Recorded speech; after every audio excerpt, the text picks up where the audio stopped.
The galaxy was burning, but no one on the forgotten mining planet of Keeler 9 noticed. The sky above was always gray, the air always heavy with dust and metal, and the people who lived there had long stopped looking at the stars. This was a place where great wars did not matter, until one of them fell directly from the sky. A streak of blue fire cut through the clouds and crashed beyond the rusted hills, shaking the ground like an earthquake. Deep inside that wreck, an alien princess lay dying, wrapped in shattered royal armor that was never meant to fail. Princess Lyra of the Aurelian Empire had survived battles that erased entire fleets, yet now her greatest enemy was time. Her living armor, bonded to her bloodline for generations, was cracked open, its energy core flickering like a dying heart. Without it, her body could not survive in this hostile world. Emergency signals screamed into the void, but no rescue ships were close enough. Each passing minute drained her strength, and for the first time in her life, the future of an empire rested on chance. That chance arrived in the form of a human. Ethan Cole was not a soldier, a hero, or anyone special. He was a scrap engineer, the kind of man who fixed broken machines because no one else bothered to. When the crash shook his workshop, he cursed, grabbed his tool bag, and followed the smoke. On Keeler 9, crashes usually meant valuable salvage, and salvage meant survival. What he did not expect to find was a figure glowing faintly blue in the dirt. Tall, elegant, and clearly not human. Ethan froze. The armor looked alive, its surface breathing with soft light, torn open by deep fractures. Sparks of alien energy snapped in the air. Every survival instinct told him to run, but the sight of the damaged suit stopped him. He had seen broken machines his entire life, and this one was screaming for repair. When Lyra's eyes opened and locked onto his, fear flickered across her alien features. She tried to move, but the armor failed her again, locking her in place. "I can fix that," Ethan said without thinking. He did not understand her language, and she did not understand his, but desperation needs no translation. Ethan worked fast, ignoring the warnings flashing across the armor's surface. He cut power lines, rewired cracked channels, and replaced alien connectors with human metal plates. The armor resisted him at first, rejecting every standard repair method. So Ethan did what humans always did, he improvised. He rewrote the energy flow, forcing the suit to adapt instead of dominate. Something changed. The armor stopped fighting him. The blue glow shifted, steady and calm, as if the suit itself was learning. Lyra felt warmth spread through her body, strength returning where there had been only pain. She stared in shock as the armor responded to human touch in ways it never had to her own engineers. Systems rebooted. Cracks sealed. The core stabilized. Against all known science, the royal armor accepted a human repair. Ethan stepped back, exhausted, wiping grease from his hands. "You should be good now," he said quietly. The armor rose to full power. Symbols unknown to both human and alien activated across its surface. A deep harmonic tone echoed through the wreckage as the suit performed a full royal scan. Ethan tried to step away, but invisible energy wrapped around him, holding him in place. Lyra's breath caught as ancient protocols, older than her empire, came online for the first time in thousands of years. The armor spoke. "Royal life bond initiated," it announced in a calm, absolute voice. "Human partner detected. Bond confirmed." Ethan stared in confusion. Lyra stared in horror. Somewhere across the galaxy, royal beacons activated, alarms rang in imperial chambers, and laws written in blood and tradition triggered automatically. A human scrap engineer on a forgotten planet had just become something impossible. The armor released him. Above them, the sky filled with distant light as incoming ships changed course toward Keeler 9. The galaxy was coming, and neither of them yet understood why.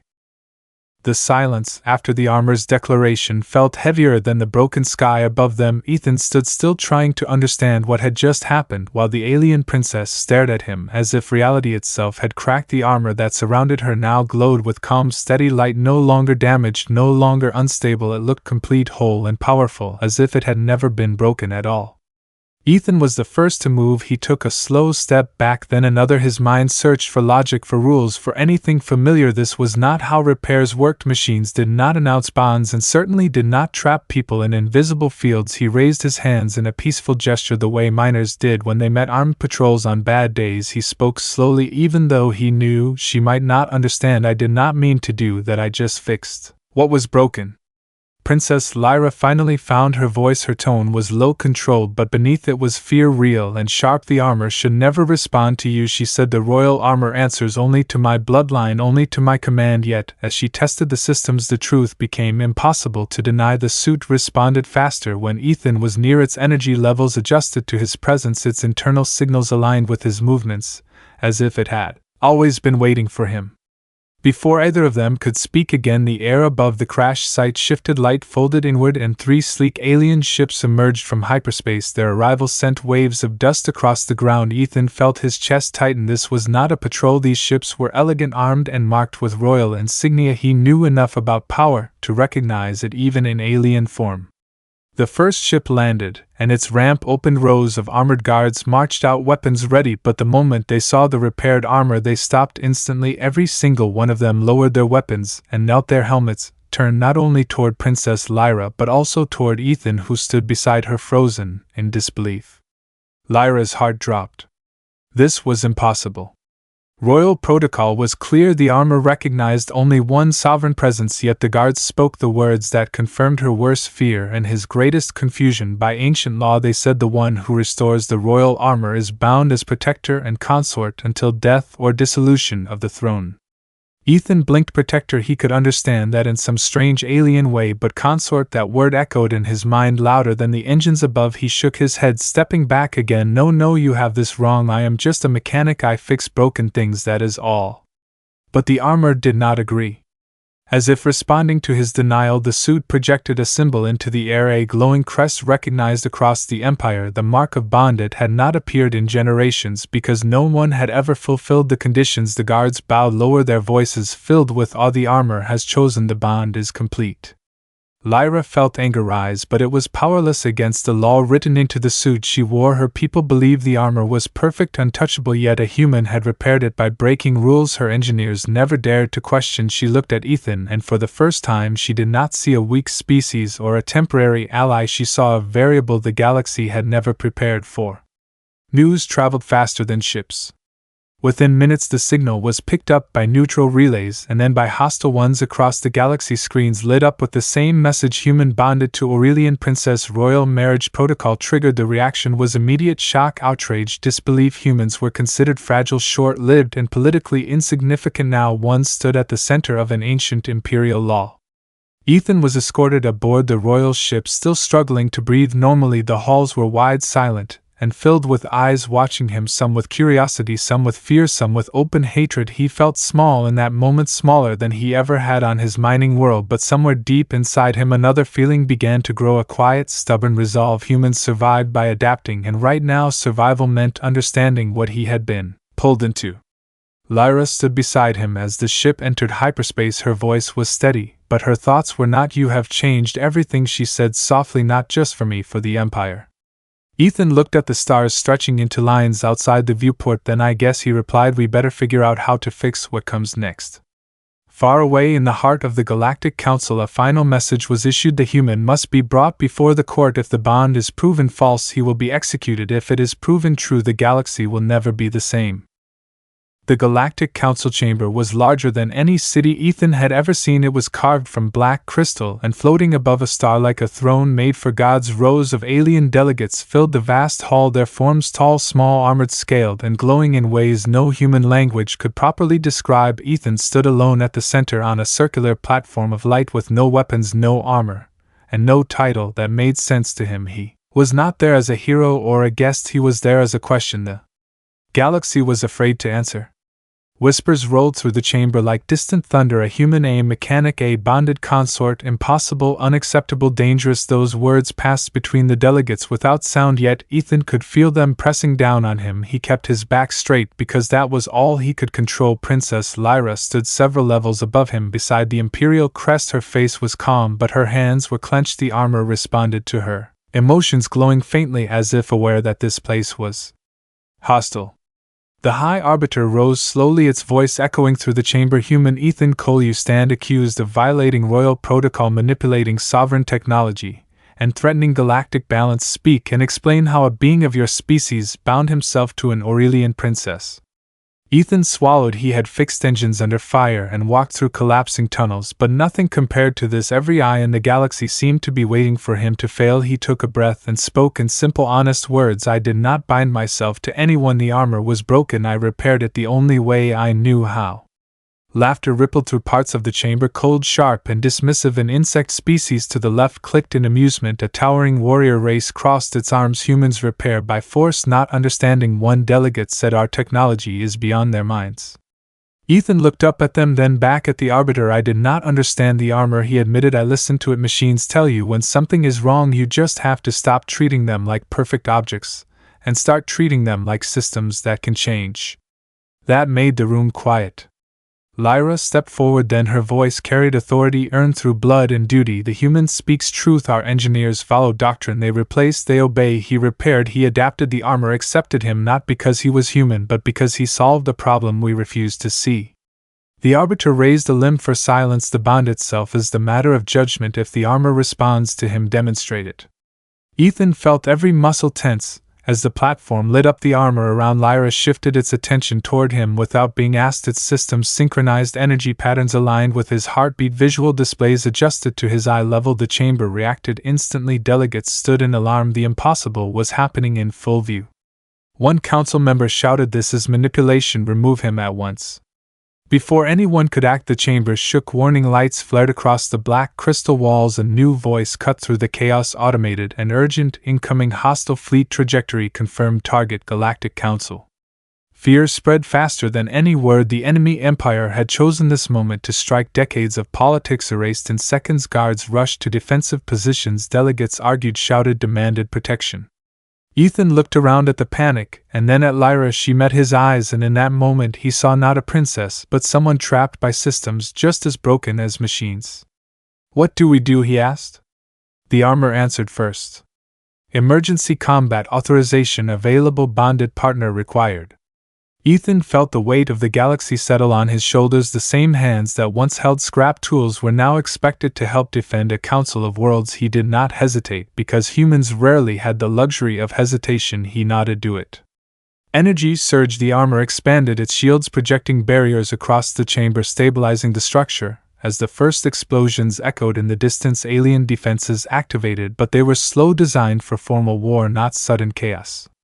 Ethan moved instinctively, pointing out structural weaknesses, timing flaws, and shield rotations, speaking in clear, direct words that even alien commanders understood. For the first time, humans were not watching from the edge of history, they were in the center of it. As the chamber held against the attack, the Arbiter watched in silence. The trial was no longer about law, it was about survival. When the alarms finally quieted and the star outside burned steady once more, the Arbiter spoke. "The human will not be executed today. Judgment is suspended." Lyra released a breath she did not know she was holding. Ethan stood under the fading lights, knowing one thing with absolute certainty: the galaxy had tested him, and he had not broken, and that terrified them more than any weapon ever could. The first enemy shots struck the outer defense ring before the Galactic Council fully understood what was happening. Alarms echoed through every level of the station, and the calm authority of ancient systems collapsed into raw urgency. Ships moved without coordination, commanders argued across broken channels, and long-trusted battle doctrines failed under the speed of the assault. The enemy fleet did not fight with honor or warnings, they attacked like predators, and for the first time in centuries, the galaxy was unprepared. Ethan stood near the central command platform, watching the chaos unfold. He was surrounded by beings who had ruled star systems for thousands of years, yet in that moment they looked lost. Their technology was powerful but rigid, designed for wars that followed rules. Humans did not fight that way. Humans survived by bending, breaking, and rebuilding in the middle of disaster. Lyra felt the shift before anyone spoke. The armor around her responded to Ethan's rising focus. Its systems began rerouting power without formal command, as if it trusted his instincts more than council protocols. She turned toward him, her voice steady but urgent. "Tell me what you see." He did not think like a general, he thought like a repairman staring at a failing structure. The shields are too perfect, he said. They assume the enemy will strike where logic says they should, but if I wanted to break this station, I would hit where no one is looking. Almost on cue, a violent impact rocked the lower sector's emergency lights flickered and several defense grids went dark. Panic spread again, but Ethan was already moving. He pointed toward a holographic projection of the station. See that energy loop? It is overloaded because it was never meant to flex. We can reroute power through the armor and use it as a mobile stabilizer.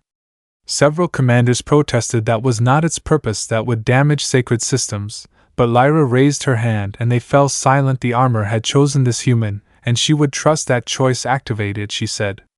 Energy flooded through the armor as it detached from static defense logic and became something new, a moving anchor, a living repair system. Ethan guided the flow, manually adjusting outputs in real time. The armor responded instantly, sealing breaches, reinforcing shields, and even feeding power back into failing weapons. The enemy did not expect resistance to adapt. Their attack formations began to falter as defensive patterns shifted unpredictably. Human logic confused alien war algorithms, forcing the enemy fleet to react instead of dominate. For the first time since the battle began, the Council forces gained ground. Then the enemy leader appeared. A massive war vessel pushed through the outer line, its weapons tearing through cruisers with brutal precision. A transmission cut across all channels. The face that appeared was cold, confident, and merciless. Aurelian Princess, your armor will be taken. Your human will die first. Lyra felt anger rise, but Ethan felt something else. Understanding that ship was not just attacking, it was broadcasting dominance. Humans recognized that tactic instantly. They had used it against each other for centuries. He leaned toward Lyra. Give me full access to the armor combat systems.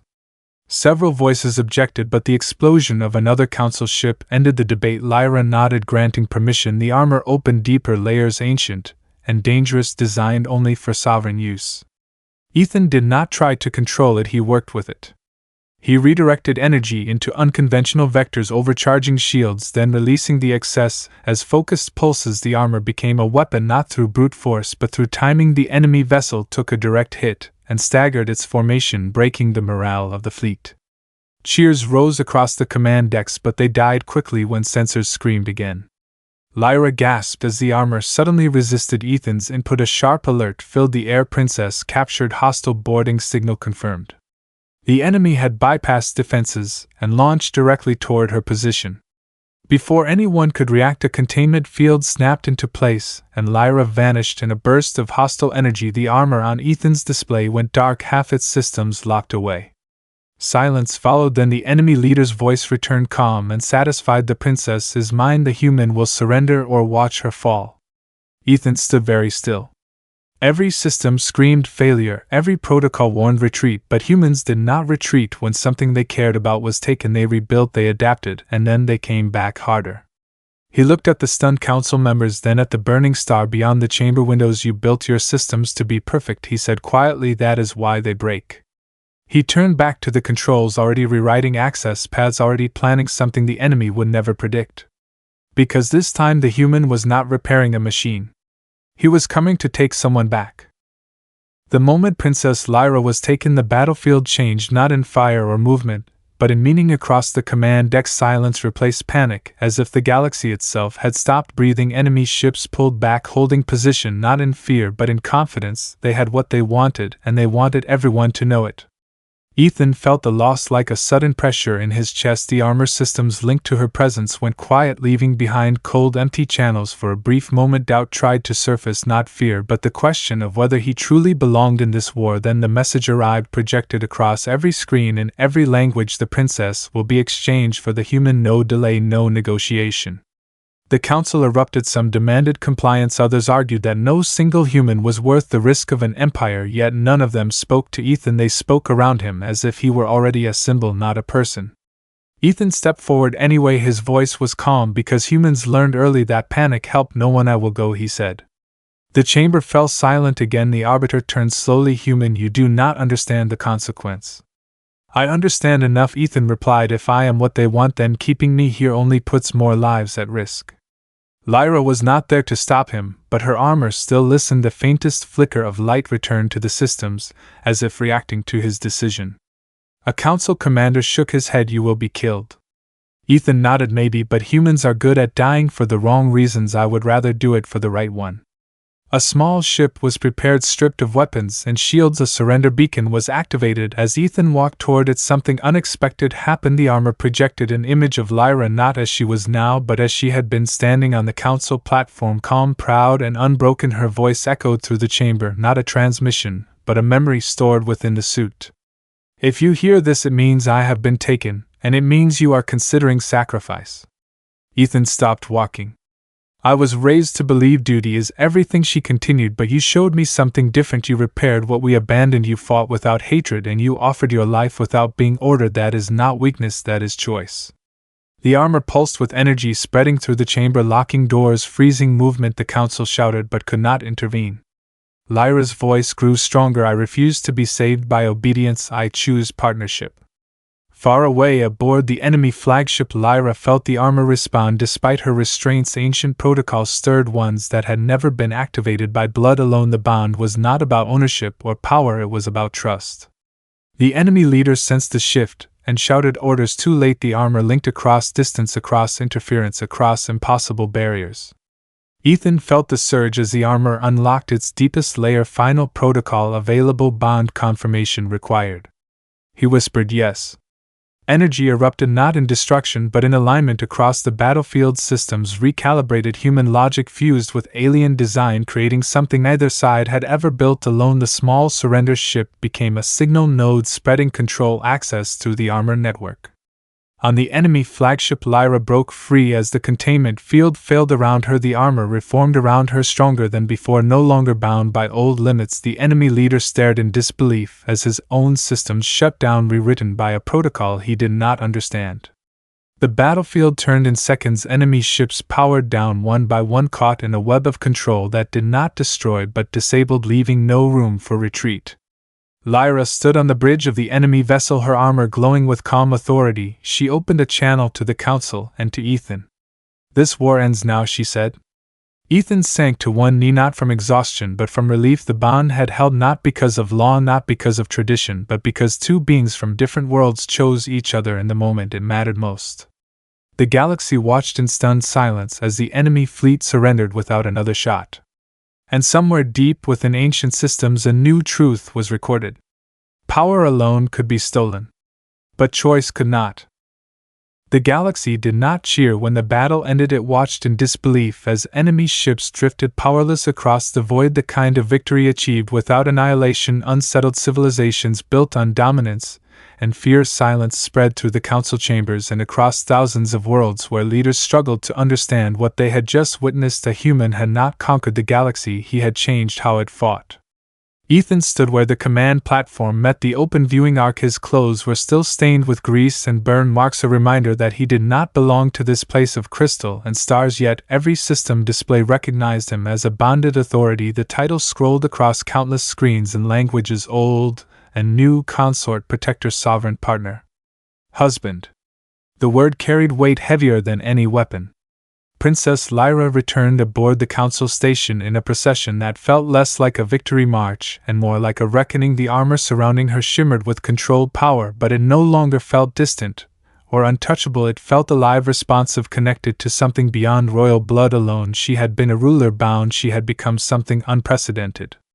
When she reached Ethan, she did not stand above him or behind him, she stood beside him. The chamber reacted instantly. Delegates rose from their seats, some in respect, some in fear, some in anger. The arbiter spoke after a long silence. The bond is verified by action and consequence. Under ancient law, this union is recognized. A ripple of reactions followed: outrage from empires that had dismissed humans as irrelevant, panic from powers who realized their strategic calculations were now obsolete, and curiosity from worlds that saw opportunity instead of threat. Ethan finally spoke, not with pride but with honesty. I never asked for a title, I just fix things. When something breaks, you either throw it away or you learn why it failed. His words spread faster than any declaration. Humans across distant colonies watched the broadcast. Some laughed in disbelief, some cried, some stood a little straighter, realizing that for the first time the galaxy was looking at them differently. The council attempted to reassert control. Proposals were raised, restrictions suggested, oversight demanded, yet every system tied to the armor rejected commands that did not include both bonded partners. Authority was no longer singular, it was shared. Lyra addressed the chamber. Her voice was steady but carried something new, not command but certainty. This bond is not a threat, it is a bridge. You fear humans because they are unpredictable, yet that unpredictability saved you today. The enemy leader was brought before the council, restrained, stripped of power. He looked at Ethan with something close to hatred. Humans should not stand where you stand, he said. Ethan met his gaze calmly. Either should broken systems, he replied. The trial was concluded not with punishment, but with precedent. The galaxy acknowledged that ancient laws had been fulfilled in a way no one had anticipated. The title was formalized. The human Ethan Cole was named husband of the Aurelian princess and guardian of the bond. Across the stars, alliances shifted quietly. Some empires began sending envoys not to Lyra alone but to Ethan, asking questions about human repair doctrine, human adaptability, human war ethics. The idea that strength could exist without conquest challenged centuries of belief. That night, on a balcony overlooking the star, the council station orbited. Ethan and Lyra stood together, without guards, without titles, without expectation. The armor dimmed to a soft glow, giving them privacy. I did not plan this, Lyra said softly. Neither did I, Ethan replied. She looked at him with curiosity, not as a ruler, but as someone learning something new. You could have ruled beside me, you still could. Ethan shook his head. I do not want to rule, I want to build something that does not need to be fought over. Lyra smiled faintly. In all my years, no one has ever said that to me. Below them, the galaxy continued to debate fear and calculate power, but something fundamental had shifted. The age of perfect systems had cracked. And standing at the center of that fracture was a human who fixed what others abandoned. A husband not by conquest. 1 year after the war, the galaxy no longer looked the same, not because stars had moved or borders had vanished, but because ideas once thought impossible were now quietly accepted. The phrase human bonded partner was no longer spoken with disbelief, it was spoken with respect, sometimes with caution, but never again with dismissal. What began as an accident on a forgotten mining world had grown into a turning point written into galactic history. Ethan Cole still woke early every cycle, a habit from years of survival work. He now lived on Aurelian Prime in a structure that overlooked both the royal spires and the shipyards beyond. The view reminded him that power and labor were not opposites, they were parts of the same system, and systems only worked when every piece mattered. He did not wear crowns or ceremonial armor, he wore work clothes and carried tools because that was who he was. Lyra ruled beside him, not above him. Her leadership changed in subtle ways. Orders became conversations, policies became experiments. The empire did not weaken, it adapted. Worlds once fearful of imperial control now volunteered cooperation because they were invited instead of commanded. The armor still responded to her bloodline, but it also listened to human logic, continuously evolving, no longer frozen in ancient perfection. The human-alien integration program began quietly at first. A few engineers, a few pilots, a few scientists working together, sharing failures as openly as successes. The galaxy watched carefully, waiting for collapse. It never came. What came instead were hybrid systems, stronger because they could fail safely, ships that could repair themselves mid-flight, shields that bent instead of shattered, medical tech that treated survival as a process, not a miracle. Other species began to ask the question that terrified their elders: what if humans were not dangerous because they were weak? What if they were dangerous because they endured? Ethan addressed the Galactic Council one final time, not as a defendant or a consort, but as a representative of something new. He spoke plainly: humans do not seek to replace your systems, we seek to understand why they break, and when they do, we stay until they work again. No applause followed, but something better did. Delegates nodded, some slowly, some reluctantly, but they listened. The enemy empire that once threatened the galaxy now existed as a monitored state, not destroyed but transformed. Their former leader watched human engineers rebuild worlds he had tried to dominate. He never spoke again, but he learned, the galaxy learned, that survival did not require annihilation. On a quiet evening, Ethan and Lyra stood at the edge of the shipyards watching new vessels launch. Their designs carried no single cultural mark, they were shared creations born from compromise and curiosity. You changed everything, Lyra said. Ethan shook his head. We all did. You just gave it permission. She considered that, then nodded. Far away on Keeler 9, the mining planet where it began, a memorial was placed near the old crash site. It was simple, a metal plate engraved with words in dozens of languages. It did not mention royalty or war. It read, here something broken was repaired, and the galaxy followed. Humans were no longer seen as background species. They were invited to councils, asked for help, trusted with rebuilding after disasters. Their greatest weapon was not strength or speed, it was refusal to give up on what others abandoned. As for Ethan and Lyra, their bond was no longer a symbol, it was a routine, a partnership built on quiet trust. They argued, they learned, they failed, and fixed things together. The galaxy continued to grow, dangerous and complex as it always had, but now, when systems failed, when wars ended, when worlds needed rebuilding, someone would ask the same question: where are the humans? And somewhere a mechanic would answer, I am on my way.